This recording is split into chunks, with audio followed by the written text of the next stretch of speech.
Il serait difficile de rendre raison des histoires et des oracles que nous avons rapportés sans avoir recours aux démons, mais aussi, tout cela est-il bien vrai? Assurons-nous bien du fait avant de nous inquiéter de la cause.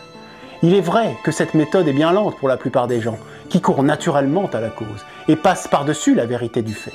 Mais enfin, nous éviterons le ridicule d'avoir trouvé la cause de ce qui n'est point.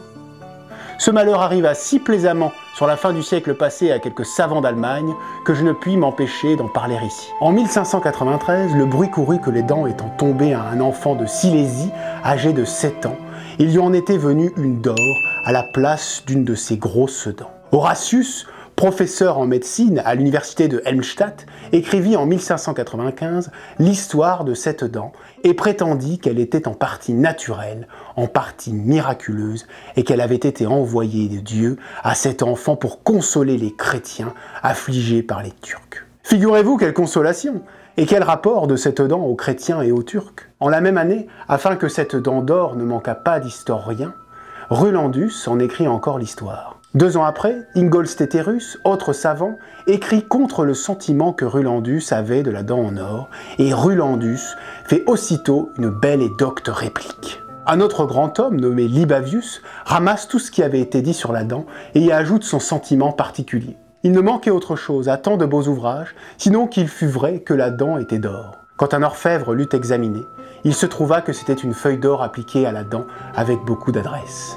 Mais on commença par faire des livres, et puis on consulta l'orfèvre. Rien n'est plus naturel que d'en faire autant sur toutes sortes de matières. Je ne suis pas si convaincu de notre ignorance par les choses qui sont, et dont la raison nous est inconnue, que par celles qui ne sont point, et dont nous trouvons la raison. Cela veut dire que non seulement nous n'avons pas les principes qui mènent au vrai, mais nous en avons d'autres qui s'accommodent très bien avec le faux.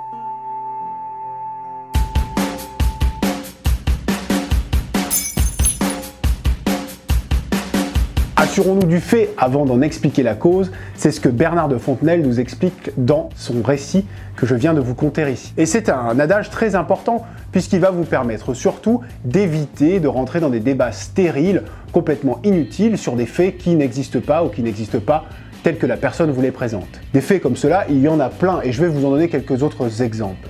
Le premier, c'est celui de la mémoire de l'eau. Effectivement, depuis que Samuel Hahnemann a inventé l'homéopathie, celle-ci va à l'encontre de la médecine qu'il décrivait à l'époque comme allopathique. Le problème, c'est qu'un certain nombre de scientifiques à travers les âges ont tenté d'expliquer les causes qui amenaient à l'efficacité de l'homéopathie. Jacques Benveniste, dans les années 80, a même publié dans Nature une histoire de mémoire de l'eau, si ça vous dit vaguement quelque chose. Le professeur Luc Montagnier, ancien prix Nobel, s'est emparé du sujet afin de prouver l'existence de la mémoire de l'eau. Cette mémoire de l'eau était donc la clé pour comprendre l'homéopathie. Le problème est quand on reprend à la base l'homéopathie dans des protocoles expérimentaux rigoureux, eh bien celle-ci ne fait pas mieux qu'un placebo, ce qui veut dire qu'elle n'a pas d'effet propre. Assurons-nous des faits avant d'en expliquer la cause. L'homéopathie ne fonctionne pas, il est donc inutile d'en chercher la cause. D'autres exemples ponctuent l'histoire moderne de l'homme. On pourrait discuter des rayons N de René Blondeau au début du XXe siècle. Alors que le monde est en ébullition avec la découverte de la radioactivité, René Blondeau, un brillant physicien français, va faire une découverte intéressante.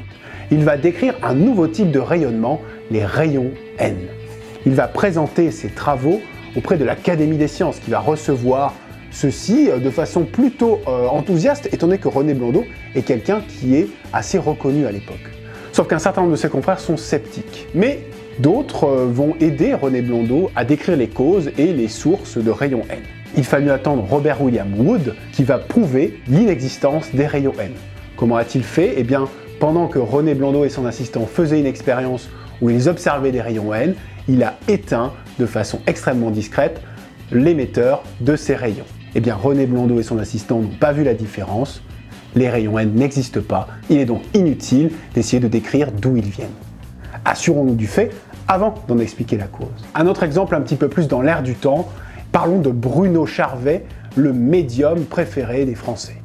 Ce médium qui sévit sur YouTube et en spectacle, à la radio et même en consultation privée, assure pouvoir parler aux morts. Un certain nombre de personnes qui le défendent disent qu'il a un don qui lui est hérité, probablement de forces cosmiques ou je ne sais quoi. Le problème, c'est que 2 youtubeurs, Max Sella et Clément Fraise, ont piégé Bruno. à l'aide d'un complice, Bastien, qui va faire semblant d'avoir une morte dans son entourage, une jeune Dana, qui serait partie de la maladie de Charcot, eh bien, ils vont piéger Bruno. Bruno va décrire une conversation avec cette Dana, sauf que Dana n'existe pas. C'est un personnage fictif qui avait été posé sur son Facebook avant la rencontre avec Bruno. Cela prouve la supercherie et le fait que Bruno ne parle pas du tout aux morts, mais surtout aux vivants. Assurons-nous du fait, avant d'en expliquer la cause, il n'est pas plus médium que moi je suis trapéziste de cirque. Cet adage qui nous vient de Bernard de Fontenelle est extrêmement important et extrêmement utile dans la mallette de l'esprit critique.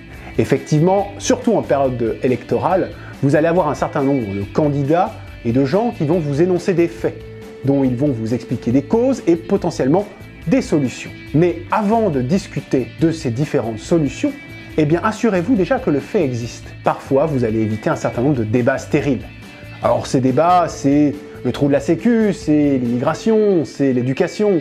Il y a énormément de sujets sur lesquels les gens extrapolent des faits qui sont faux.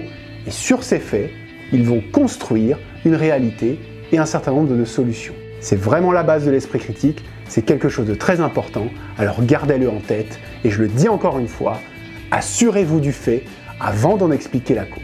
Notre cerveau est notre meilleur ami, mais parfois il nous joue des tours. À bientôt pour un autre Insta Critique.